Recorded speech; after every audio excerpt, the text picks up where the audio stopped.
Hey guys, today I've got a matching Maytag Brovos washer and electric dryer, and right now got it loaded up here with some towels, jackets, shirts, jeans, that kind of thing. And even though this model doesn't have the agitator post, it has the agitation plate, and you still want to load it the same way with the clothes spread out evenly around the center of that plate. You never want to cover that up. Just a little tip there for you. So with that set up, we're gonna go ahead and put this on. We'll just do normal. Let's see here, we got spin speed, max, wash temp, cold, cold. We'll just go warm, cold, soil level, medium. This right here pretty much designates how long it's gonna sit there with the agitation plate and agitate. We've got a cycle signal, end cycle, so that's off. I'm gonna go ahead and turn that on. Not gonna worry about the extra rinse. Sure, we'll hit fabric softener even though I don't use it. That's pretty much gonna be it. We'll go ahead and hit start. Now, once my heat kicks off, you'll be able to hear this better as I move through the video. But first thing it's gonna do is kind of sense and balance the load. Then we'll start adding the water and all that. So we'll come back as it moves through the time. You'll be able to hear it agitating, and then you'll be able to hear the nice, fast, smooth final spin cycle as well. All right, so we're a few minutes into the cycle.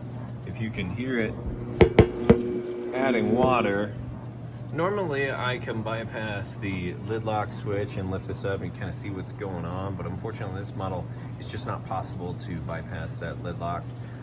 So we're just gonna have to kind of watch it move through its time and listen to it here.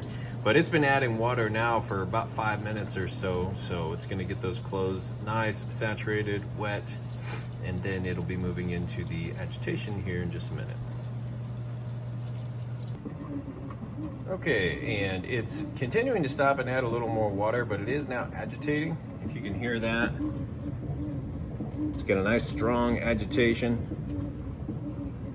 This is about the 4th load that I've ran through it. I always run at least 4 loads through them to ensure everything is working perfect. So next I will let you hear the drain working properly, and then we'll be on to the final spin cycle. All right guys, we'll try to hear it over my heat running, but it is now draining the water out. You can hear it draining nice and fast there. And it's got 25 minutes left, so it's gonna switch over to the rinse cycle now and move on from there. Okay, so now it has filled back up clean water. You can hear it agitating. Next step is it's going to drain out that water, the rinse water, and then we'll be on to the final spin cycle. And it sounds like it's still adding a little water here and there as it goes.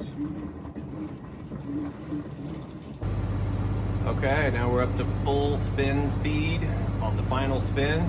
It's spinning extremely fast, which is great for max extraction of the water out of those clothes. Cut your drying time in half. Once it finishes up, I'm gonna open this up here and show you just how light those clothes are gonna come out. But you can see it sounds great. Nice smooth operation. Just little to no vibration at all in the machine. You can see that there. All right, we'll let that finish up.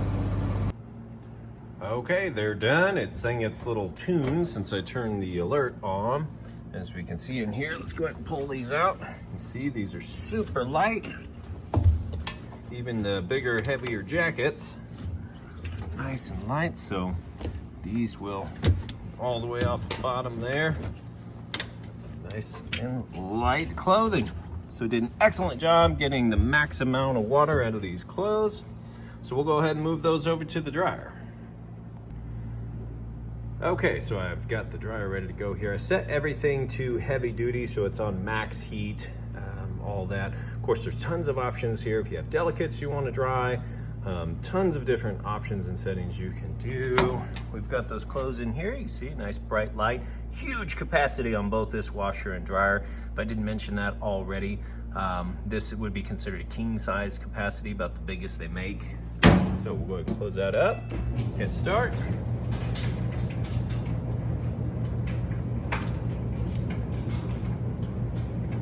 I'm gonna give it just a minute to, here's your auto sensor kicked in, so letting you know the clothes are still wet, and it'll go all the way through the cycle here. Now what I've got here is a surface temperature gun. So in between those two red dots, it's gonna take a surface temperature measurement. So whatever I shine it on, it's gonna tell me how hot or cold it is. So it's about 61 degrees on the top of this dryer here. And shine it on the floor, it'll change up. This floor is obviously a little bit colder. So we'll go ahead and open this up. I'm gonna shoot it right inside the heating element tube. You see plenty of heat coming out of that tube there. That in turn heats up the inside of your dryer anywhere from about 95 up to 195, depending on what you have your heat setting at. And we've got the Lint Trap right there. You always want to check that before each load. Hit go on that. So I'm going to let that finish up, and I'll go ahead and get these listed up for sale. If you have any questions at all, please feel free to reach out on the listing. There's a description with basically everything on there you'd want to know, but if you have any additional questions, please let me know. I do appreciate you taking the time to watch my video. Thanks, you guys have a great day.